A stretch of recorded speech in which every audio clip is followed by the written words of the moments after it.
이번 두 번째 강의해 주실 분에 대해서 잠깐 양력을 좀 소개하면요. 연세대에서 경영학을 전공하셨고 서강대에서 정치학 석사, 북한 통일 정책을 하셨어요. 그리고 나서 이제 사단법인 리더십 코리아에서 이제 교육 총괄을 담당하셨고 예스 이노베이션에서 경영 컨설팅을 하셨고 지금 현재는 이제 재단법인 통일과 나눔의 사무국장으로 계시거든요. 근데 사실 여러분은 잘 모르시겠지만 통일 분야에서는 굉장히 그 파워 있으신 젊은 분이세요. 그래서 여러분들이 잘 알고 지내시면 나중에 큰 도움이 되실 수 있는 분이에요. 그리고 또 우리 국장님은 젊은 대학생들 인재를 찾고 계세요. 저분은 또 젊어야 돼. 젊고 똑똑한 사람을 찾지 나처럼 늙고 상태 안 좋은 사람은 별로 안 좋아하세요. 그래서 여러분들을 매우 좋아하는 그런 젊은 신진학자시고 통일에 아주 중요한 역할을 담당하시는 분이십니다. 전병길 사무국장님이신데요. 이분은 우리나라에서 많은 민간 단체의 통일 교육 분야 이런 분야에 아주 결정적인 역할을 하고 계십니다. 어떻게 국장님 다 준비되셨나요? 네, 오케이 나왔습니다. 이제 제가 국장님을 모시겠습니다. 그럼 여러분 뜨거운 박수로 맞이하시기 바랍니다. 전병길 국장님을 모시겠습니다. 아, 네, 반갑습니다. 이윤기 총장님. 소개해 주셔서 감사하고요. 얼굴이 상당히 크게 나와가지고 약간 뒤로 빼겠습니다. 이게 왜 이렇게 크게 나갈까, 얼굴이? 예. 저는 방금 전에 소개받은, 재단법인 통일과 나눔의, 전병길 사무국장이고요.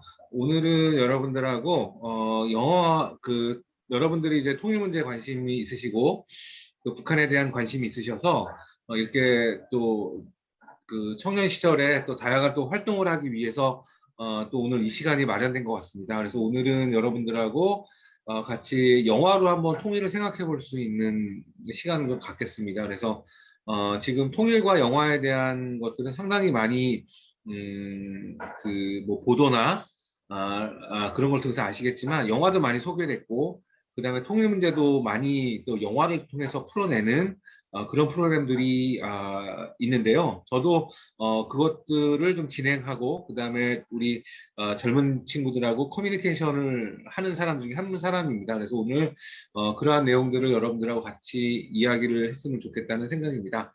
그래서 일단 제가 준비한 것들을 화면 공유를 통해서 보겠습니다. 잠시만요. 예. 자, 이제 보이시나요? 네. 슬라이드 쇼.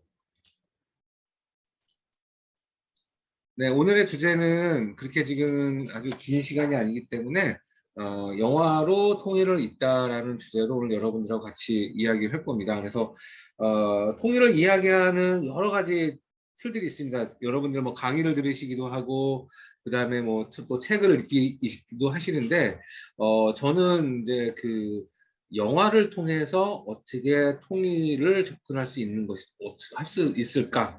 그거에 대한 관심을 꽤 오랫동안 했어요. 그래서 관련된 영화들도 많이 보고 그 다음에 또 영화 제작하는 사람들을 만나기도 하고 영화 제작 현장에 가보기도 하고 뭐 여러 가지 일을 했었습니다. 그래서 제가 그런 와중에 내린 결론은 일단 그 통일을 이야기하는데 영화만큼 좋은 소재는 없다라는 생각을 했었어요. 그래서 그동안 어떻게 할까 쭉 고민을 하다가 그렇게 되면은 영화를 보고 있고 그 영화 속에 있는 내용들을 바탕으로 우리 친구들하고 통일을 한번 같이 이야기하면 좋지 않을까 그런 고민들도 계속하고 프로그램들을 진행을 해왔었어요. 그래서 오늘은 뭐 시간이 길지 않기 때문에 짧게 어떻게 영화로 통일을 읽을 수 있을지, 그 다음에 어떤 부분을 우리가 좀 생각을 해봐야 될지에 대해서 같이 한번 여러분들하고 이야기를 해봤으면 좋겠습니다.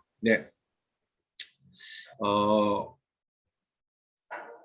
지금 수많은 그 이야기들이 세상에 존재합니다. 스토리의 힘들이 존재하는데, 저희가 뭔가를 사람들하고 이야기하고 그 다음에 상당히 많은 것들을 때로는 거기서 위로를 받기도 하고 때로는 기쁨을 누리기도 하고 때로는 또 그것에 분노하기도 하고 또 때로는 오해하기도 하고 때로는 그 오해가 풀리기도 하고 다 수많은 이야기를 통해서 그것들이 나오거든요.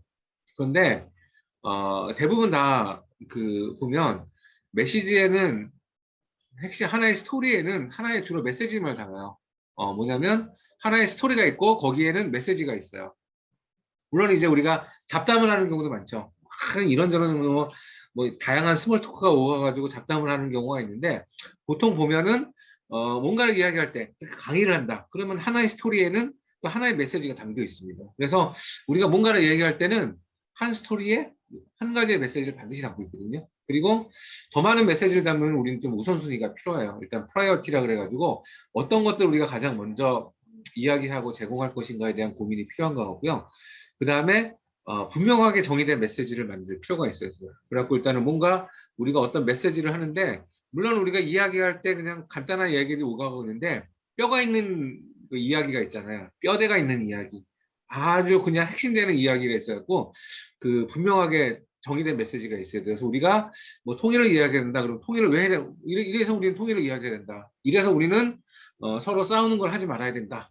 뭐 우리는 그래서 우리가 좋은 공동체를 만들어야 된다. 그런 메시지가 대부분 스토리에들은 담겨져 있어요.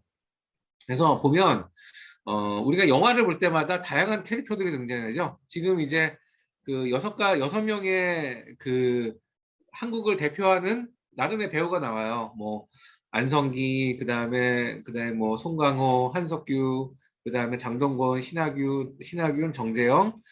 지금 보시는 배우는 여러분들이 모르는 분 없을 거예요. 영화나 드라마, 뭐 TV, CF를 통해서 여태까지 한 번만 본 게 아니라 아주 자주 보시고요. 여러분 1년 안에 이 사람들이 나왔던 영화나 드라마는 다 보셨을 거예요. 한 번씩은.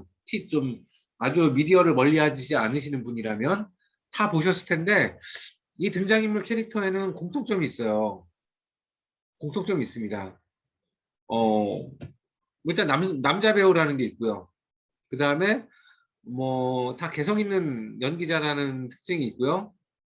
또 한국을 나름대로 또 대표하는 캐릭터, 그 배우 캐릭터 중에 하나라는 생각도 있고요. 그리고 또 공통점이 뭐냐면 이분들은 여러분들 이제 지금 느낌 채실 수도 있을 것 같아요. 뭐냐면 이분들은 이 6명의 배우들은 한 번 이상씩 분단이나 북한에 관련된 그 영화의 주인공을 맡으셨던 분들이에요. 안성기 씨는 뭐 되게 유명한 캐릭터죠. 이분은 주로 리더 역할을 하시잖아요. 리더. 주로 이제 대통령, 장군, 그다음에 뭐 지휘관, 그다음에 뭐 이렇게 어떤 그룹의 리더로서의 역할들을 많이 하시죠. 그런 캐릭터입니다. 그래서 상당히 이분도 뭐 예전에 한반도라는 영화에서 대통령으로 나오시기도 하고 그 이제 그 북파공작원을 다뤘던 실미도 영화에서는 이분은 그 교육대장 역할을 하셨죠. 그리고 한석규 씨의 이미지는 되게 인텔리전스 하잖아요. 그래서 이 한석규 씨는 주로 이제 스파이 역할을 많이 하세요. 그래갖고 이분은 아마 남한 스파이 역할도 하셨고 북한 스파이 역할을 한 나름대로 이제 지적인 이미지에 그다음에 인텔리전트한 이미지의 그 배우이기 때문에 남북을 오가는 스파이 역할을 많이 하셨고요.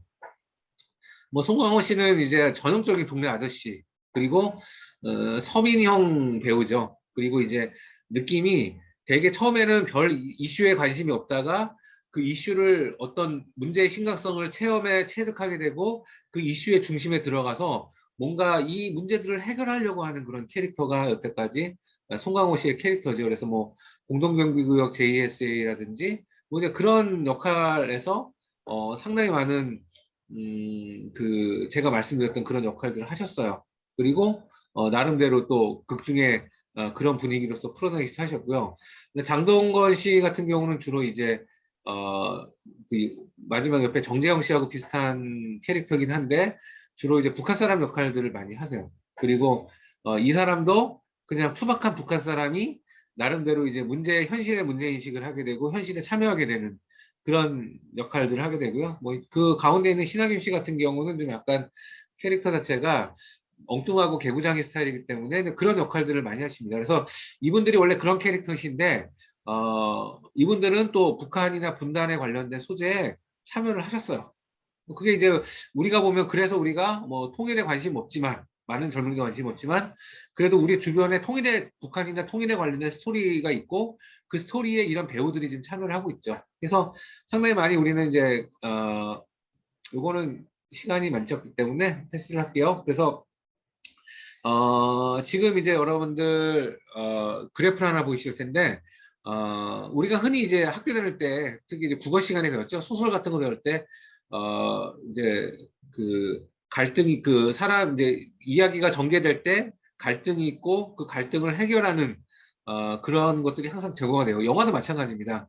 나름대로 갈등이 시작되고 갈등이 고조가 되고 그다음에 클라이막스에 다다르고 나중에 이제 끝을 맺게 되는 과정이 우리가 영화를 보게 될 텐데 통일 문제를 다룬 영화들도 대부분 갈등을 시작을 해서 갈등이 고조되고 클라이막스가 오고 클라이막스 통해서 나름대로 갈등이 해결되는 과정들을 보이곤 합니다. 그래서 이제 그런 것들이 있다고 좀 말씀을 드리고요.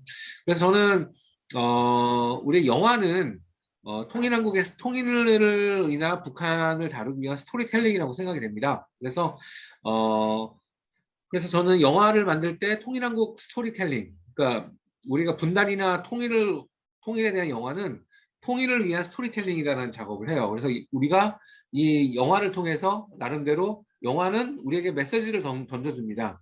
행동을 촉구하고, 우리 민족은 이렇다, 동제성을 전달하고, 국가 정체성을 전달하고, 그 다음에 가치관을 전달하고, 그 다음에 협동을 촉진하고, 그 다음에 부정적 인식을 잠재우고, 그 다음에 지식을 공유하고, 그 다음에 우리를 나름대로 더 나은 그 미래로 이끌기 위한 그런 메시지들을 영화가 전달해간다고 보시면 될 것 같습니다. 그래서 영화를 통해 다양한 통일에 대한 생각을 할 수가 있습니다. 그래서 우리나라가 처음으로 간략하게 이제 분단이 영화가 어떻게 분단 속 안에 들어왔고 통일에 대한 이슈를 접하게 됐나라고 제가 좀 말씀을 좀 드리겠습니다. 그래서 우리나라가 그 해방된 게 45년이고 해방이 되자마자 분단이 됐고 그리고 48년에 남한과 북한이 각각의 정부를 만들었고 그 다음에 50년의 전쟁을 치렀습니다. 근데 이 과정에서 어, 그 영화가 남한이나 북한이나 여러 가지 역할들을 했습니다. 제가 이제 아까 말씀드렸지만 뭐 나름의 행동을 촉구하고 그다음에 우리의 미래를 이야기하고 그다음에 우리가 갖고 있는 문제들을 해결하기 위해서 노력을 하고 그런 과정들 그런 메시지를 전달했는데 그렇다면 한국 내에서의 최초의 분단 그러니까 한국 영화 속에서 최초로 북한이라는 소재를 다루고 그다음에 분단이라는 소재를 다뤘던 영화는 6.25 전쟁 전에 나왔어요. 1949년에 그 한영모 감독의 성벽을 뚫고라는 그 영화가 처음으로 그 나왔어요. 그래서 일단은 이거는 남과 북의를 갈랐던 그 이념의 갈등을 갖고 있는 그 안에 형제끼리의 또 갈등을 다루고 있는 영화가 바로 한영모 감독의 성벽을 뚫고입니다. 그래서 그 이후에 뭐 여러분들 이건 잘 모르실 거예요. 처음 보는 포스터일 텐데 6.25의 뭐 피아골이라든지 오발탄, 전쟁이라든지 이념의 갈등을 다뤘던 영화들이 많이 개봉이 됐고요. 그 다음에는 6.25를 거친 다음에는 전쟁 영화들이 많이 됐어요. 뭐 돌아오지 않는 해병 뭐 이런 영화가 개봉. 그 다음에 남북 간의 여러 가지 그런 어떤 갈등을 유구했던 뭐 남과 북의 순교자 그냥 포스터만 보세요. 지금 여러분들 뭐 이 내용까지는 제가 다 설명을 드리지 못했고 일단은 남과 북의 어떤 이념의 갈등이나 그런 것들이 영화화되는 경우가 이미 한 우리나라는 70년, 60년, 70년 됐고 여러분 이제 부모님이나 그 할아버지 할머니 세대들이 이런 영화들을 보셨어요. 그냥 진짜 라떼는 말이야 옛날 얘기이기도 하지만 이런 과정을 거쳐왔습니다. 그래서 저도 어렸을 때 이런 영화를 많이 봤어요. 이런 영화들을 많이 봤고요. 이런 영화를 또 보고 자랐습니다. 네, 이렇게 했고 근데 저한테 어렸을 때 그 충격을 줬던 것들은 제가 지금 나오는 그 이 태백산맥이라는 영화는 여러분들 아마 아버님 세대이실 거예요. 아버님이나 뭐 삼촌들, 뭐 이모나 그런 세대들 때 이야기인데요. 이 태백산맥이라는 영화는 남한과 북한의 분단에 대해서 이야기를 하면서 그것의 배경이 됐던 이념의 갈등들을 좀 이야기를 해요. 근데 왜 이 이념의 갈등을 이야기를 하냐면 그 남한하고 북한이 1945년에 갈려졌어요. 갈려졌는데 그때 갑자기 선을 거버렸거든요. 북이 30발도 선으로, 그러니까 지금 이제 경기도 파주 정도에 있는 거 위로는 북한 땅, 그 다음에 그 아래는 남한 땅. 그랬더니 상당히 많은 그 혼란들이 벌어졌어요. 멀쩡히 일본의 그런 우리가 그 지배를 받았을 때도 그냥 자유롭게 오갈 수 있었던 그 땅들이 이제는 선을 거버리고 이 위를 못 가고 이 아래는 못 간다. 뭐 그렇게 강제로 돼버렸어요. 근데 그때 이게 선만 건 게 아니라 각각 다른 시스템들을 만들어 놨거든요. 남한 땅에서는 사유재산을 인정하고 자유로운 개인의 정치적인 참여를 인정하는 그런 어떤 시장경제하고 민주주의 시스템을 도입을 했고, 북한에서는 어떤 생산과 그러니까 어떤 그 경제 활동을 제약하는 그런 어떤 개인의 경제 활동을 제약하는 어떤 그 공산주의 시스템들을 만들어 놨고, 그 다음에 정치적으로는 개인의 참여보다는 어떤 집단주의를 강조하는 사회주의 시스템들을 만들어 놔버렸죠.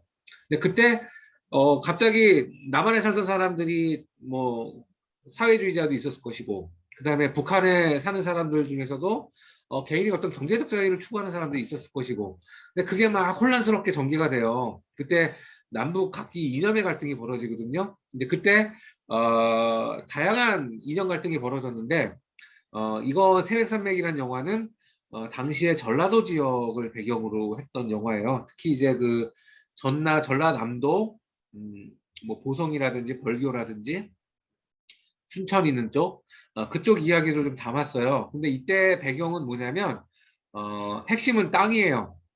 우리나라가 그 해방이 됐을 때 그 뭐죠? 전체의 80%가 농민이었고요. 농민의 70% 정도가 농민들의 70% 정도가 어떻게 말씀드리죠? 농민의 70% 정도가 자기 땅이 아니라 남의 땅에서 농사를 짓는 소작농이었어요. 그렇기 때문에 해방이 됐었을 때 농민들의 가장 큰 바람은 내가 농사 지을 땅이라도 하나 있었으면 좋겠다라는 생각이 있었어요. 그래서 그때 북한이 토지개혁을 먼저 했고 남한도 토지개혁을 앞두고 있었어요. 근데 그때 이 전라도 지역에서 땅을 갖고 그 공산주의자들하고 우리 민족주의자들이 나름대로 갈등을 겪게 돼서 싸우게 되는 일이 벌어져요. 그래서 그때 이제 이념의 갈등이 벌어지는데, 그때 나름대로 이제 이것들을 설명해 주는 그 영화가 태백산맥이고요. 제가 이제 그때 나왔던 영상들을 하나 공유를 해 드릴게요. 되게 참 보시죠 뭐.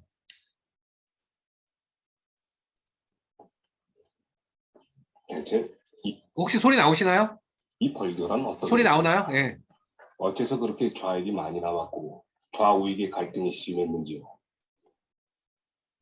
월교에서의 좌우익 갈등, 땅에서 시작됐고 땅으로 귀결된다고 볼 수 있죠. 땅이라고요? 조금 뜻밖이군요. 이 땅의 문제는 일제 침략에서부터 설명되어야 합니다.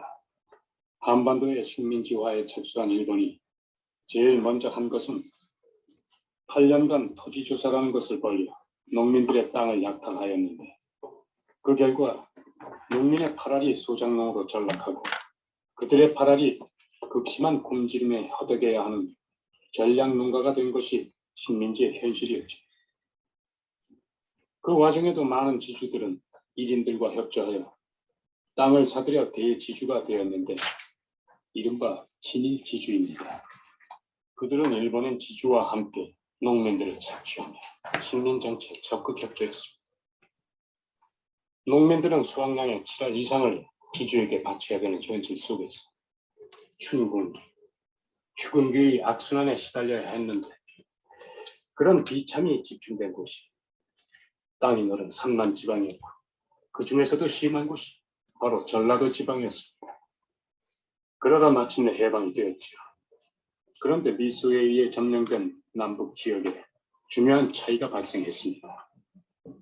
이북이 무상몰수, 무상분배의 토지개혁을 단행한 데 반하여 이남에서는 자기 재산을 앉아서 뺏길 수 없다는 지주들의 강한 반발 속에서 농지개혁은 자꾸 미뤄지고 그에 따른 자기들의 실망과 분노가 커지면서 지주와 소작 간에 땅을 둘러싼 갈등이 심해지자 그 갈등의 틈을 좌익이 파고들었죠.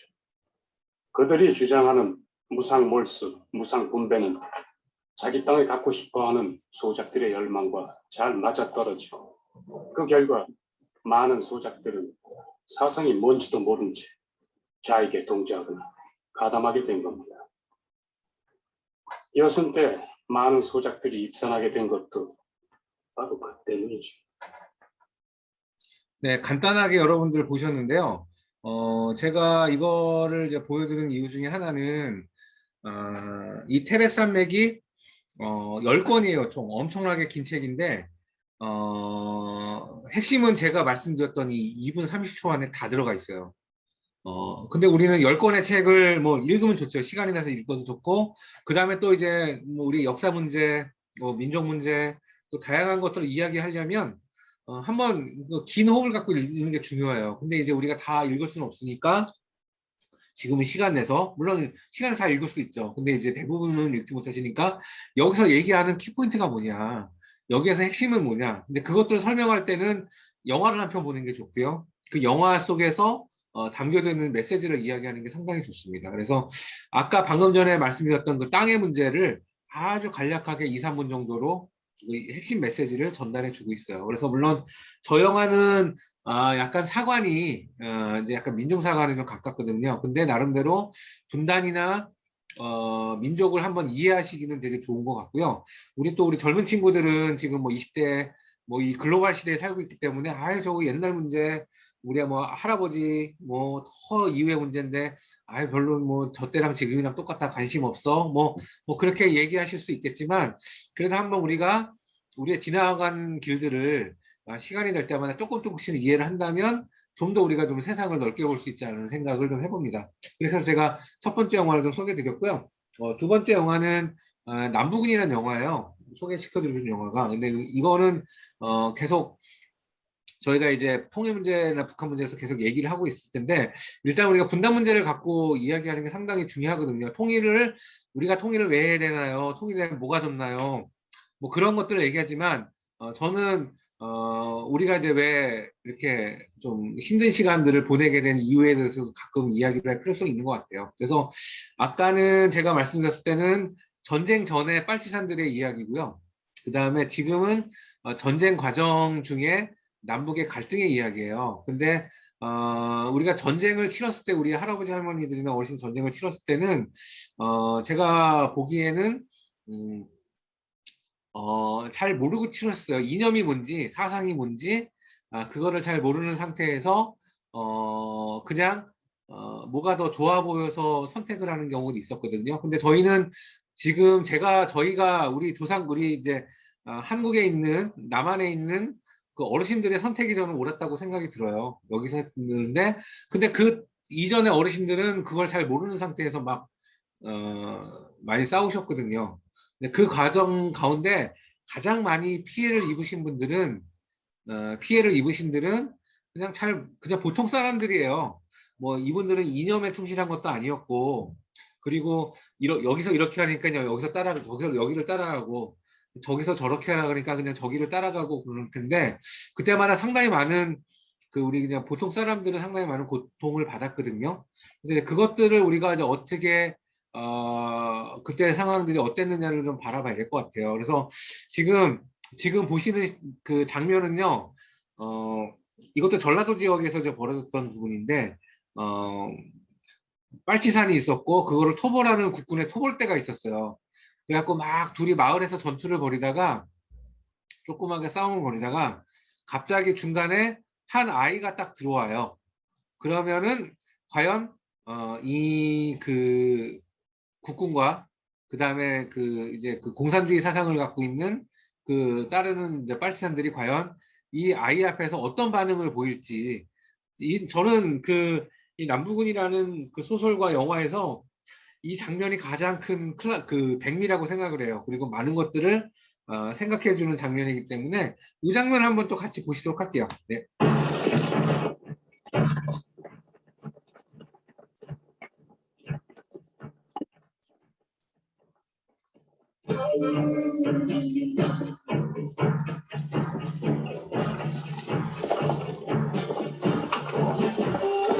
모두 피하시오! 노란개들이 물려옵니다!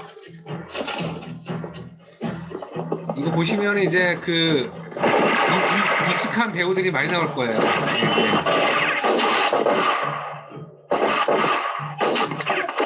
네, 최민수죠, 이 사람은. 저기 임창정 뭐 저기 나오죠. 이쪽으로 오시오! 네.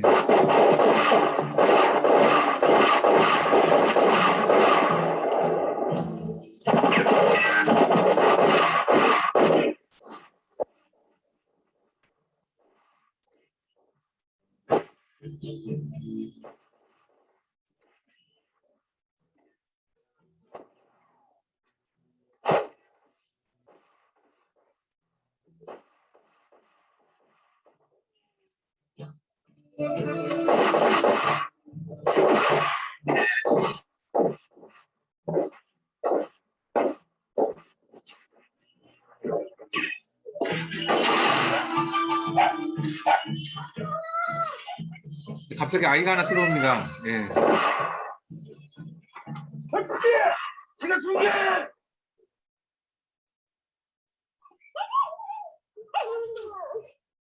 아들아, 이리 와! 위험이야! 엄마야! 이쪽이야! 군인의 아저씨한테 와야지! 아들아, 이쪽으로 와야! 엄마야! 그쪽은 빨갱이들이야! 금방 줄게! 일로 와! 저쪽은 노란 개새끼들일게! 이쪽으로 오란 말이야!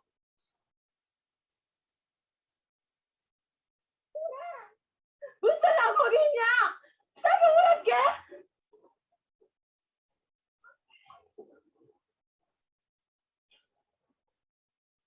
어이! 노란 개새끼들! 생각보다는 사람 같네! 야! 산돼지 새끼들! 인정을 입구라 해! 지나고 싶지 않나? 빨리 고향 가서 저 자식 먹어 살려야지! 야! 너희들 시방 총질하는 것이 어린아이 때문이 아니고 똥강아지 때문에 총질하는 것이지 안 누구도 한 식구 아니야. 식구로 말하자면 산돼지나 노란개나 당군 할아버지 식구 아니냐 이 산돼지 새끼들아. 아따 상년의 새끼를 알기는 하는구만이. 그리여 그렇게 조국 통일과 인민 해방을 하루빨리 앞당겨 안 쓰겠냐 요 무식한 놈들아. 손 들고 나와라. 손 들고 나오면 생명은 보장한다. 까지 말고 이 성년 노래나 곡 좀 들어봐. 부마. 네. 안녕.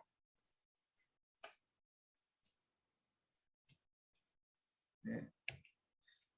네, 방금 전에 이제 여러분들이 한 편을 보셨는데 이 남북은 영화가 담고 있는 거는 이것도 그 남북 간의 어떤 갈등에 대한 그 이슈입니다. 그리고 이제 6.25 전쟁 중에 그 지리산 일대에서 벌어졌던 빨치산 이제 공산주의를 따르는 무리들하고 그다음에 그걸 추격하는 우리 국군의 이야기들로 주로 담겨져 있어요. 그 안에서 어떤 사상적인 고민과 갈등들을 담고 있고요. 그러니까 지금 보시는 장면도 소설 한 편을 읽으시거나 혹은 또 영화 한 편을 보셔도 되지만 여기가 담겨지는 메시지가 핵심이에요. 뭐냐면 그냥 어떤 한 지식인이 이제 빨치산에 들어가서 그 활동을 하면서 느꼈던 어떤 가짜 고뇌를 다룬 거예요. 그리고 그 고뇌는 우리의 당시에 그냥 우리 보통 사람들이 이념이나 사상도 잘 모른 채 그냥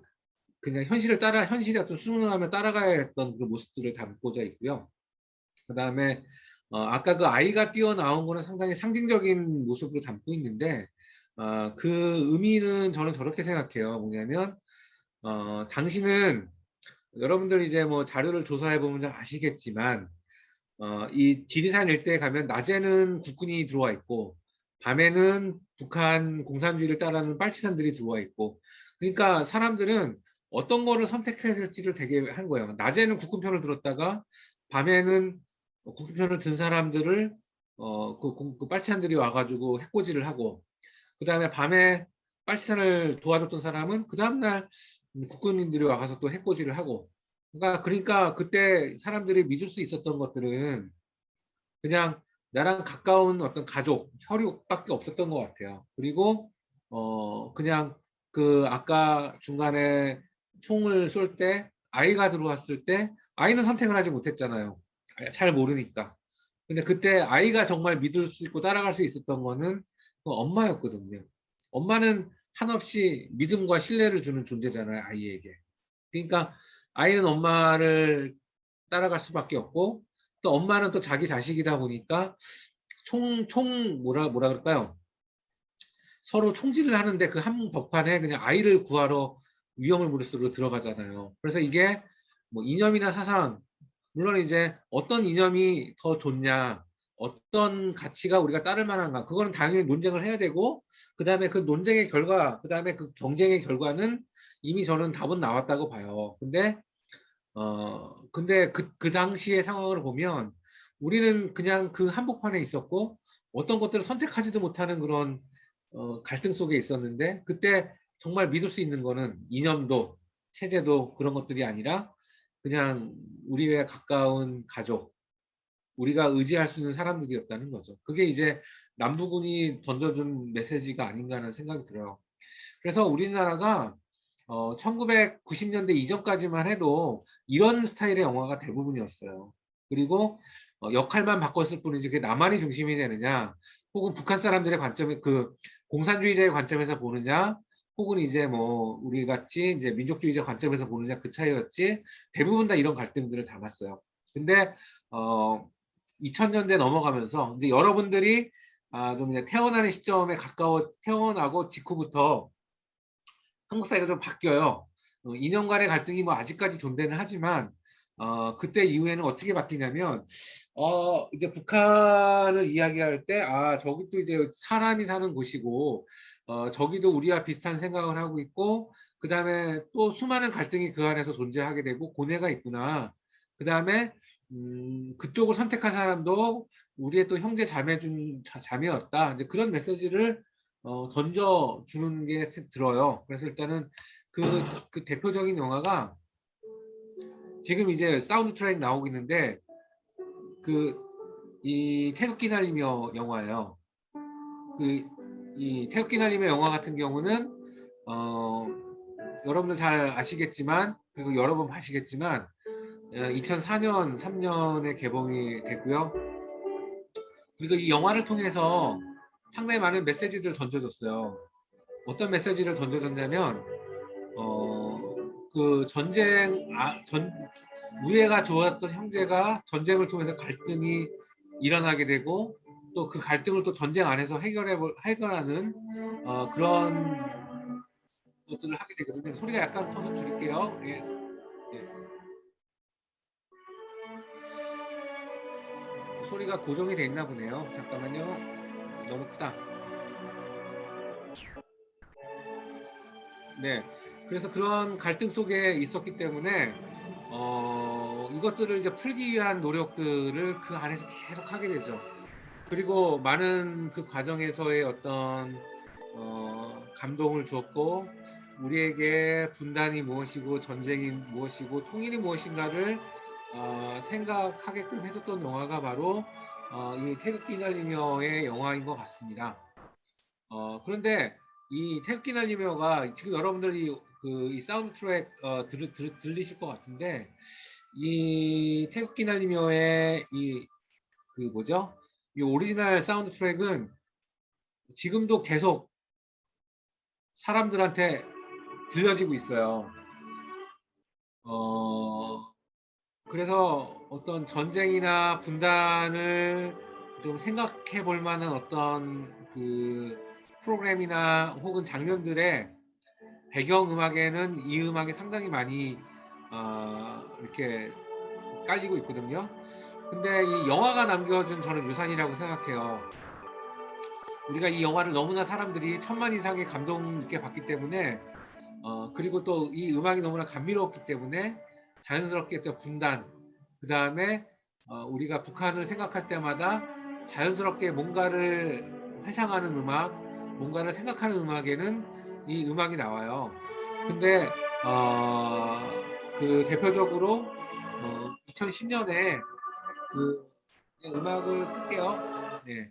2010년에 그 천안함 사건이 있었잖아요.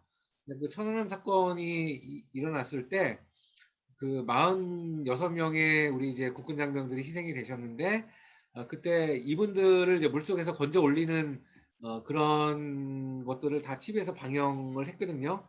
근데 그때 시체가 운구되는 장면에 대부분 그 뒤에 백그라운드 음악으로 태극기 선임여가 이 그 뭐죠?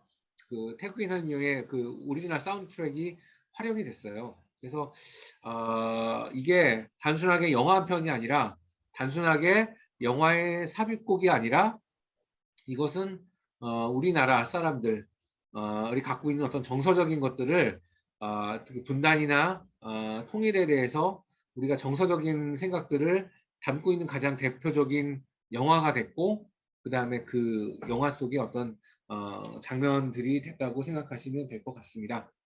네. 네, 뭐, 그, 태극기 날리며가 대표적으로 담은 것들은 한국전쟁이죠. 뭐, 한국전쟁이 이렇게 전개됐다. 이건 지금 이제 많지가 않으니까 하고요. 그 다음에 이제 제가 화면들을 계속 봐야 되는데, 일단 아쉽게도, 요것들을 다 설명하지 못하고요. 제가 몇 가지 영화들을 그냥 간략하게만, 지금 시간이 한 15분 정도 남았기 때문에, 간략하게만 이제 이야기 말씀을 드리고, 그 다음에 여러분들, 질의응답들을 들었으면 좋겠습니다.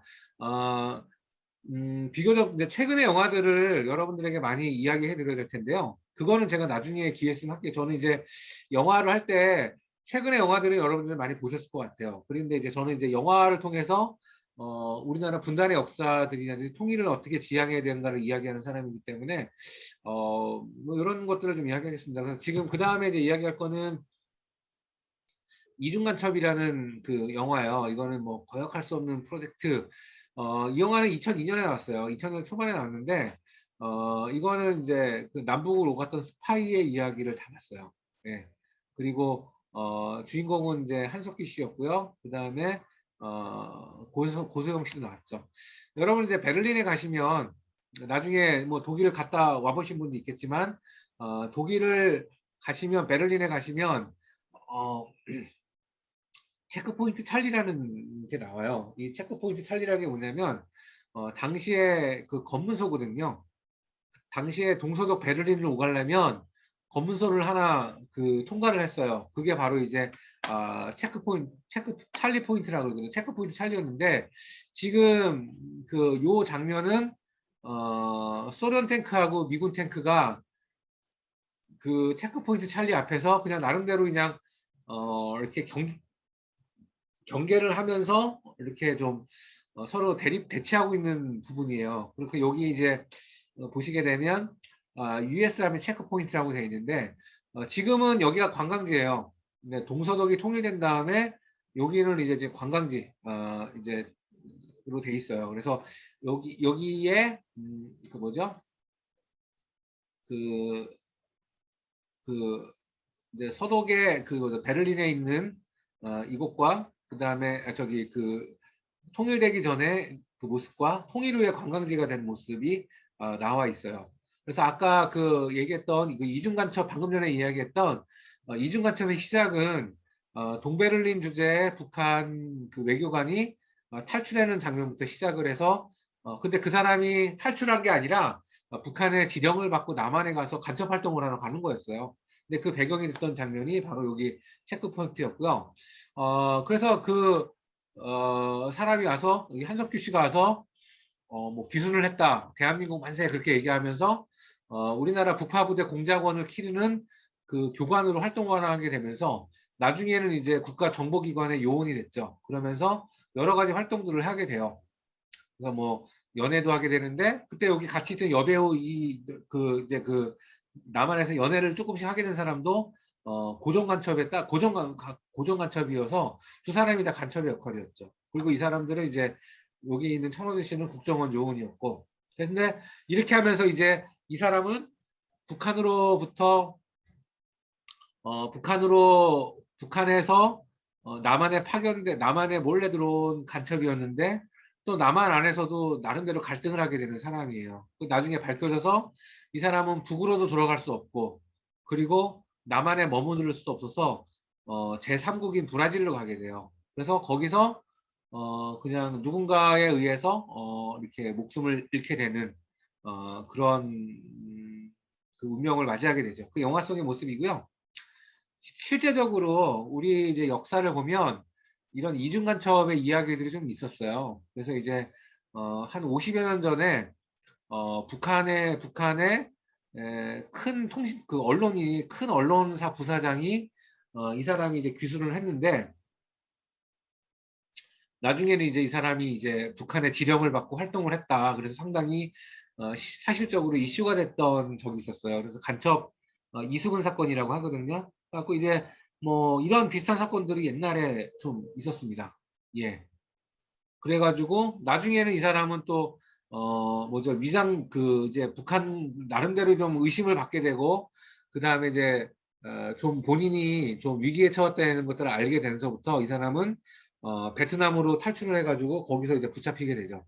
그리고 한국 와서 좀 그때는 사형제가 있었기 때문에 나중에는 이제 사형을 받게 돼요. 뭐 이런 일들도 있었어요. 그러니까 이제 우리가 통일을 이야기하는 것도 좋지만 어떻게 또 나름대로 좀 미래를 함께 꿈꿔보는 그 과거에 있었던 일들도 한번 같이 보는 것도 중요한 것 같아요. 그래서 영화 속에 이제 모티브가 있던 사건이 바로 이중간첩 이수근 사건이라고 해서 이런 사건도 좀 있었습니다. 그 다음에 우리 탈북자 이야기를 다룬 이제 국경의 남쪽이라는 영화가 있었는데 이 영화는 뭐냐면 그 탈북자 이야기를 다룬 거예요. 근데 상당히 생각해 볼 문제가 많아요. 지금은 이제 코로나 상황이기 때문에 탈북자분들이 거의 안 들어오시거든요. 뭐 한 달에 2명, 3명 정도 들어오시는데 예전에 한 몇 년 전까지만 한 달에 뭐 100명씩 들어오고 1년에 거의 뭐 몇천 명씩 들어오는 경우도 있었죠. 근데 이 탈북자분들은 상당히 많은 아픔을 갖고 이 땅에 오신 분들이에요. 그렇기 때문에 음, 우리가 생각하는 것보다 상당히 많이 고통 속에 지금 있는 분들이라고 생각하시면 됩니다. 이 영화는 저기서 시작합니다. 여기 나와 있는 차승원 씨 배우가 이제 배역으로는 이제 북한의 국립교향악단 단원이에요. 근데 할아버지가 6.25 때 돌아가신 줄 알았는데 안 돌아가시고 남쪽에서 그냥 살고 계신 거예요. 근데 그 아버지가 그 할아버지랑 연락을 한 게 그러니까 좀 발각이 되면서 좀 신분의 위협을 느끼면서 다 가족들이 다 월남을 하게 돼요. 그리고 월남을 하면서 이 차승원 씨는 북한에 약혼녀를 두고 오게 됩니다.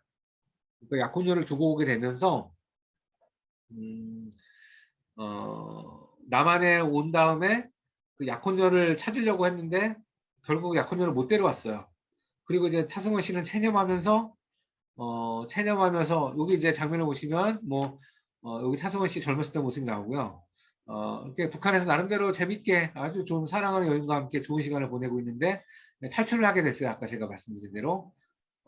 근데 이제 그 북한에 있는 사람 애인이 뭐 이렇게 못 데려올 수 없는 상황이 돼버렸는데 그거를 이제 포기하고 이제 차승원 씨는 여기서 결혼을 하게 돼요. 근데 이제 나중에 그 북한에서 못 데려왔던 여인이 그 애인이 가까스로 탈출을 해서 남한에 나타납니다. 근데 이미 차승원 씨는 그 남한 배우는 남한의 차승원 씨는 결혼을 하고 있는 상태였고요. 거기서 벌어지는 그 북한의 여인과 북한에서 사랑했던 여인, 그리고 남한에서 결혼한 여인을 두고 거기에서 그 나름대로 어떤 그 갈등이 벌어져요. 사랑했던 여인이 다시 나타났고 이미 자신은 다른 사람과 결혼을 하고 있고, 그러니까 되게 이게 남북이 자유롭게 왕래하지 못하고 있기 때문에, 그리고 오랫동안 우리가 갈려진 상황에 있기 때문에 서로의 어떤 체제가 상이하고 그냥 여러 가지 불편한 점들, 서로 뭔가를 확인할 수 없는 부분들이 있기 때문에 벌어지는 일들이었죠. 이게 분단의 가장 큰 또 하나의 아픔이 문제가 되기도 해요. 그래서 이 영화는 그냥 소설이 아니라, 그냥 상상 속에 있는 것이 아니라 그냥 현실에서도 벌어지는 문제예요. 이런 문제죠. 북한에서 이미 결혼을 했는데 어쩌다 보니까 남한으로 왔어요. 근데 북한에는 아직 배우자가 남아있고, 근데 여기서 일을 하다 보니까 또 다른 인연을 만난 거예요. 근데 북한에 있는 이미 이제 그 가족이나 배우자들은 이미 더 이상 만날 수가 없고, 그러면 여기 와서 남한에서는 또 새로운 사람과 또 새로운 가정을 꾸려야 되는데, 그러면 기존에 있었던 그 혼인 관계는 어떻게 될 것인가? 그런 게 이슈가 되잖아요. 근데 이런 게 은근히 많아요. 그래가지고 이런 책도 나왔어요. 북한 탈북자 이혼 소송 판례 모음집. 그래갖고 여기 와 있는 탈북자들이 어떻게 우리가 그 부부가 그 헤어지는데, 우리 같은 경우는 그냥 이혼에 합의를 하고 혹은 서로 합의를 안 한 경우에는 법원으로 넘겨서 그다음에 이제 법원에 이혼 소송이 진행 중이고 거기서 이제 판결을 받고 그다음에 이혼을 하잖아요. 근데 사실상 북한은요, 그렇게 할 수가 없어요. 상황이 남북 간에는 체제가 다르고 서로 교류가 없는데 어떻게 이혼을 할 수가 있겠습니까? 그리고 아니 교류가 다르고 어떻게 법적인 것들을 어떻게 이혼할 수가 없어요. 그래가지고 이제는 판사들이 이런 고민들을 해요. 뭐냐면 가출한 사람이 이혼 청구를 할 수 있나? 탈북한 거잖아요. 그 다음에 북한에 있는 배우자도 대한민국 국민인가? 헌법상으로는 뭐 대한민국의 영토는 어떻게 하니까 이제는 대한민국 국민이 될 수가 있겠죠. 법적으로는. 그 다음에 북한에서의 결혼은 유효한가? 남한에 갔으면. 근데 북한 주민에게 송달은 어떻게 할 것인가? 만약에 이혼을 하겠다고 탕탕탕 도장을 딱 찍어요. 그 판사가. 그러면 이거를 어떻게 당사자한테 통보가 돼요. 우리나라 같은 경우는 뭐 등기로 배송이 되면 되지만 지금 우리가 방법이 없잖아요. 그리고 북한에서 하는 혼인의 근거법은 무엇인가? 이게 판사들의 고민이에요. 그러면 탈북자들의 고통은 뭔가? 여기서 결혼을 또 하면 중혼이 되는 거예요. 중혼은 우리 법적으로 금지돼 있잖아요. 그렇죠? 결혼을 한 사람하고만 하게 돼 있잖아요. 한 번. 하고 나중에 이혼이 된 상태에서 다시 결혼할 수 있잖아요. 그 다음에 자녀를 낳아도 호족에도 못 올려요. 그렇죠? 그리고 기초생활비 수급 등의 법적 보호를 받지 못해요. 우리가 여기서 결혼 관계를 맺지 아니하면 이런 문제들이 있어요. 그러니까 영화 속에서 그냥 우리는 영화로 보면 저런 일도 있어. 너무 속상해, 가슴 아파. 그런데 실질적으로 우리의 현실이 되게 되면 법적으로는 이런 고민들이 하고 실생활에 이런 고민들이 있게 돼요. 그러니까 이게 통일이라는 문제가 물론 영화는 한편의 감미로운 스토리지만 실질적으로 보면은 우리의 현실 생활에서 풀어야 될 법적인 문제는 이렇게 많습니다. 이런 것들이고요. 실질적으로도 지금 그 탈북자들의 상당수가 북한에 있는 가족 대상으로 이혼을 소송하고 있고요. 지금 분위기는 그냥 이혼을 인정해주는 분위기예요. 전반적으로 어떻게 할 수 없으니까. 네, 그런 것도 있습니다. 그 다음에 제가 마지막으로 소개할 영화는 코리아라는 영화예요. 얼마 전에 이제 저희가 동경올림픽 끝났는데 이번에는 이제 북한이 참가하지 않아서 이제 남북 대결이라든지 또 북한 팀이 활동하는 것을 보지 못했는데 사실상 이제 우리나라가 스포츠 무대에서 남북이 갈등을 하다가 몇 번은 같이 저희가 단일팀을 만들었고 함께했던 기억이 있어요. 물론 이제 단일팀이 늘 아름다운 것만은 아니죠. 지난번에 이제 평창올림픽 때 여자 아이스하키 팀 가지고 말들이 상당히 많았잖아요. 근데 그런 이슈는 앞으로 계속 발생되리라고 봐요. 근데 이제 이런 남북 단일팀이 긍정적인 모습 또 이렇게 또 우리가 부정적인 모습 둘 다 있을 것 같은데 일단은 이제 긍정적인 모습은 그래도 우리가 스포츠를 통해서 남북이 교류를 하면서 국제 무대에서 하나의 어떤 가능성을 인정받았던 문제가 바로 이 스포츠 교류인 것 같아요. 그래서 이제 그런 것들을 다룬 영화가, 그런 것을 다룬 영화가 46일간의 뜨거운 도전 코리아라는 영화예요. 그러니까 1991년 일본 지바에서 열렸던 세계 탁구 선수권대회 남북 단일팀, 사상 최초의 남북 단일팀이죠. 그 이야기를 담았어요. 그래서 요거는 그때 사용했던 이제 한반도기고요. 여기가 실제 모습이에요. 그래서 여기에 남한 출신의 단일팀원 현정화 씨, 그다음에 북한 출신의 이문희 씨가 같이 여자 복식에서 우승했던 장면이고요. 요게 이제 실제적인 모습입니다. 그다음에 요거는 이제 그 영화 속의 모습이에요. 그래서 이제 이제 현정화 역할은 하지원 씨가 했고, 그다음에 이제 이분희 역할은 배두나가 해서요. 근데 영화 속에 보면은 이제 상당히 많은 갈등이나 그런 것들을 보이다가 나중에 이제 극적으로 화해를 하게 되는, 극적으로 이제 하나의 팀으로 되게 되는 그런 과정들을 담았습니다. 네. 그 다음에 북한은 스포츠를 상당히 많이 신경을 썼어요. 그래서 이제 천리마 축구단이라는 그 축구단이 북한의 국가대표였죠. 우리가 잘 알다시피 남성분들 잘 아시겠죠. 잉글랜드 올림픽 이제 8강에 간 사건도 이때 이제 벌어지기도 했고요. 하여튼 이런 일들이 그때 좀 벌어졌습니다. 그리고 2000년 시드니 올림픽 때는 같이 공동 입장을 했죠. 이때는 단일팀이 아니었고요. 같이 이제 입장을 했어요. 그래서 저는 이렇게 영화 몇 편을 이제 소개를 해드렸는데, 뭐 최근에 영화 뭐 강철비라든지, 그 다음에 최근에 나왔던 영화 중에 모가디슈라는 영화가 있었죠. 남과 북의 외교관들이 1991년도에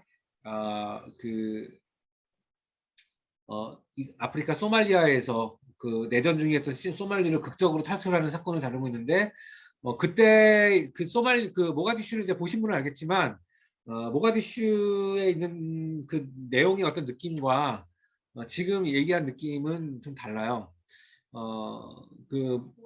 여태까지의 지금까지 소개했던 한 6, 7편의 영화는 우리는 원래 하나였고 우리는 갈렸는데 그래도 우리는 하나로 서로 이해하면서 한민족이니까 가야 해. 근데 그게 핵심이었다면 모가디슈는 이념 얘기는 안 나와요. 그렇죠? 그냥 우리가 같이 위기에 처했으니까 우리는 이 위기를 같이 탈출해서 같이 살아야 해. 그게 모가디슈의 문제점이에요. 근데 점점 우리의 분위기는 제가 소개시켰던 영화의 분위기보다는 모가디슈에 나왔던 남북 간의 어떤 감정선으로 점점 가까워지고 그걸로 가고 있는 것 같아요. 그래서 물론 그것을 시대 흐름을 거스를 수 없지만 어떻게 우리가 이런 흐름 속에서 좀 더 통일을 고민해보고 어떻게 가할 수 있을 것인가에 대해서 좀 더 생각을 해봐야 될 것 같습니다. 그래서 좀 지나가기 때문에 앞으로 저는 영화를 통해서 우리가 통일을 어떻게 하면 더 이해를 할 것인가가 필요한 것 같아요. 그래서 서로 달라져 있는 남과 북을 어떻게 우리가 하나로 묶어낼 수 있는가를 지속적으로 우리는 고민을 또 해야 될 상황이 있는 것 같고요. 그 다음에 앞으로 저희가 다양한 통일 영화 콘텐츠들이 나올 것 같은데, 저는 이제 탈북자들이 어떻게 우리가 좀 잘 자립하고, 그 다음에 한국 사회가 지금 다문화로 가고 있기 때문에 한국 사회의 바람직한 통일 방향을 어떻게 할 것인가에 대한 것들도 영화를 통해서 좀 많이 담았으면 좋겠다는 생각이 들고요. 그 다음에 어떻게 뭐 비무장지대를 잘 활용하거나 이진화된 남북 사회를 어떻게 우리가 문화를 해결할 방향은 어떤 것인지, 소셜 미디어를 또 나름대로 이런 것들을 잘 어떻게 할 것이고, 통일을 위해 어떤 북한 도시개발을 어떻게 잘 할 수 있을 것이고, 황폐화된 북한 살림을 어떻게 풀게 할 것이고, 더 나아가서 뭐 통일한국의 국가를 어떻게 할 것인가, 이런 컨텐츠들을 앞으로 좀 영화 속에서 잘 담았으면 좋겠다는 생각이 들고요. 근데 이것들은 뭐 영화뿐만 아니라 다양한 어떤 문화 컨텐츠를 통해서 우리 젊은 세대들이 만들어야 될 부분인 것 같아요. 그래서 앞으로 여러분들이 이제 지금 기자단 형식으로 앞으로 프로그램들을 만들어서 이런 것들을 하고 싶어 하시는데, 이런 이제 이슈들이 앞으로 여러분들 가운데 있을 거고요. 또 여러분들이 이제 다양한 여러 가지 프로젝트들을 하실 텐데, 이런 이슈들을 좀 많이 좀 잘 녹여냈으면 좋겠다는 생각이 듭니다. 예. 제가 간단하게 준비한 이렇게 것들은 여기서 마치도록 하겠습니다. 네. 통일과 나눔의 전병길 국장님께 다시 한번 뜨거운 박수 여러분 부탁드릴게요. 네, 감사합니다. 감사합니다. 네. 지금 소리 들리시나요? 네, 제가 잘 지금- 들립니다. 예. 제가 지금 이어폰을 네. 꽂아서. 예. 영화를 통해서 본 남과 북에 대한 포괄적이고도 또 재미난 이야기들을 해주셔서 너무 감사합니다. 여러분 혹시 전병길 국장님께 질문하고 싶으신 분 한번 손들어 주시면. 네, 먼저 강의 정말 잘 들었습니다. 그 마지막 슬라이드에서 제가 좀 인상 깊게 봤던 게 다문화, 한국이 이제 아무래도 다문화 시대에 이제 들어가고 있는데 다문화 시대 한국에서 통일 문제를 어떻게 접근해야 할까라는 그 문구가 가장 인상적이었는데요. 그 혹시 강사님이 생각하시기에는 다문화 시대의 통일 방법이 조금 많이 바뀔 필요가 있다고 생각하시나요? 네, 저는 우리 일단 준현 학생 질문에 있어서 너무 감사하고요. 일단은 이런 질문을 기다렸습니다. 다문화 시대 통일. 저는 근본적인 문제가 많이 바뀌어야 된다고 생각합니다. 물론 이제 우리나라가 물론 한민족이라는 정체성은 없어지지 않겠지만 그래도 한국 사회 한 축이 이제 한민족 정체성을 갖고 계시지 않는 분들이 이제 차지하게 될 것 같아요. 그래서 어제 제가 신문 기사 보다가 재밌는 걸 그러니까 좀 앞으로 이게 현실화 되겠구나 생각인데 그 시골에 시골에 그 6명 한 학년에 8명인 학교가 있대요. 한 학년에. 근데 그 중에 6명이 다문화 학생이래요. 그리고 2명이 한국인인데 2명이 왕따래요. 이게 솔직히 말해서 경상도하고 전라도 쪽에서는 이미 현실이 돼가고 있는 것 같아요. 농촌 지역에서. 네. 그러니까 지금 경상도하고 전라도 쪽에 진짜 이렇게 군 단위의 면에 들어가시면 그 여성분들 중에서 이주민 여성 상당히 많거든요. 그러니까 그분들이 이제 뭐 베트남, 뭐 필리핀 혹은 중앙아시아 쪽에서 오신 분들이 이제 아이를 낳다 보니까 이 친구들이 이제 대세가 된 거예요. 시골에서는. 그래가지고 순수 토종들이 왕따가 되는 현상들이 벌어져서 이제는 뭐 순수 토종이라는 표현은 제가 좀 약간 좋지 않은 표현이라고 생각되고요. 일단은 그냥 부모님 둘 다 한국인인 케이스가 이제 많지 않은 거예요. 그래서 이제는 통일이라는 것들이 물론 우리가 서울에 있으면은 뭐 수도권에 살거나 서울에 있으면 아직까지 피부로 느끼는데 이거 지방은 지금 상당히 심각한 상태로 가고 있거든요. 근데 여러분 이제 우리의 손이는 통일이라는 노래 보면 이 나라 살리고 이 결에 살리는 통일이라잖아요. 그럼 이제 이 결에가 민족인데 근데 이제 제가 말씀드리는 그 친구들은 이제 결에서 한 발 떨어져 있는 상태가 돼 있는 친구들이잖아요. 어느 정도 그러니까 이제 그래서 통일이 뭐 이민족을 살린다 그런 표현은 좀 앞으로 표현들이 좀 순화가 될 것 같아요. 그 대신 이제 이 한반도를 좀 더 평화롭게 만들고 한반도를 좀 더 가치 있는 곳으로 만드는 것이 통일이다. 이제 그런 식으로 바뀔 것 같아요. 저는 제 생각에는. 그렇기 때문에 근데 이제 문제는 북한이 그걸 되게 싫어한다는 거예요. 북한은 우리의 그 결혼 이민자들 있잖아요. 이제 그런 것들 예전에 북한에서 우리나라가 다문화 현상이 늘어나는 걸 평은한 적이 있는데 그냥 이제 완전히 이제 막 그 뭐 민족의 순수 혈통 그런 거가 이제 무너진다. 뭐 그런 식으로 북한은 아직까지 반응을 하고 있는 것 같아요. 그래서 우리 한국 사회 안에서는 다문화를 포용할 수 있다고 생각돼요. 충분히. 우리가 이제 예전에 그런 역사도 있었어요. 그 왕건이 고려를 개국했을 때요. 그때 한반도 인구 한 230만 정도 됐거든요. 근데 그 중에 20%가 그 한민족이 아니었어요. 그래서 어떻게 왔냐면 그 여진, 말갈 그쪽에 이제 북방의 이민족들 있잖아요. 그리고 중국의 약간 파워 엘리트는 아니고 중국에서 나름대로 영향력이 있는 사람인데 이렇게 말하자면 신라시대 육도품 같이 실력을 있는데 중국에서 아주 크기 힘든 그 중국 그런 그 신분들 클래스들 있잖아요. 이제 그런 분들을 한국에서 고려해서 모시고 온 경우도 많아요. 왜냐하면 이제 나라가 새로 세팅이 돼야 되니까. 그러니까 이제 그런 경우들이 있어서 고려는 처음에 다민족 문화로 시작이 됐거든요. 근데 다민족 문화로 시작이 됐는데 나중에 고려 같은 경우는 그것들을 포용한 다음에 사실상 지금의 이제 한민족이 된 거죠. 그런 상태가 된 거기 때문에 나름대로 이제 우리만의 포용 정책이 필요한 것 같아요. 어떻게 이제 다문화 분들을 우리가 어떻게 한국 사회 일원으로 가게 되고, 근데 이제 문제는 우리의 이제 파트너인 이제 북한인 거죠. 북한은 아직까지 우리나라 민족주의가 너 한국보다는 좀 약간 왜곡된 민족주의죠. 폐쇄적이고 왜곡된 민족주의고, 우리나라 민족을 이제 김일성 민족이라고 생각하기 때문에 자기네 역사나 전통 속에서 그 다문화라는 거는 있을 수 없는 거예요. 북한의 입장에서는. 근데 그거를 이제 우리가 어떻게 북한을 이런 것들을 받아들이기 위해서 노력을 해야 되느냐가 가장 큰 과제고요. 저는 남한은 문제 없다고 생각해요. 남한은 그냥 받아들일 수밖에 없을 것 같아요. 왜냐하면은 한 10년 정도 지나면 이제 상당히 많은 서비스 업종이 부족할 것 같거든요. 왜냐하면 이제 가장 많이 이제 우리가 고령화하기 때문에 이제 요양병원들이 많이 늘어나는데 지금 우리나라 간호사 부족 현상이에요. 근데 제가 보기에는 한 10년 정도 지나면은 우리 할아버지 할머니들은 그냥 필리핀 출신 간호사 혹은 저 베트남 출신 간호사한테 요양을 받아야 될 수도 있어요. 그만큼 우리나라가 이제 서비스력이 부족해지거든요. 실질적으로 예전에 우리나라 60년대 그 경제 개발할 때 많은 사람들이 서독에 광부하고 간호사로 갔잖아요. 그 간호사들이 했던 일이 그 일들이에요. 우리나라 간호사분들이 서독 가서 그 일들을 하신 거예요. 그리고 우리나라 광부들이 그 일들을 하신 거예요.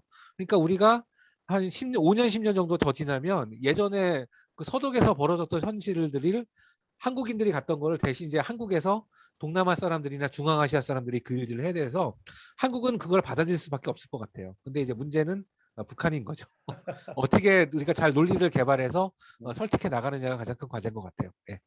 기강을 마치도록 하겠습니다. 감사합니다. 네, 감사합니다. 네, 네, 감사합니다. 네.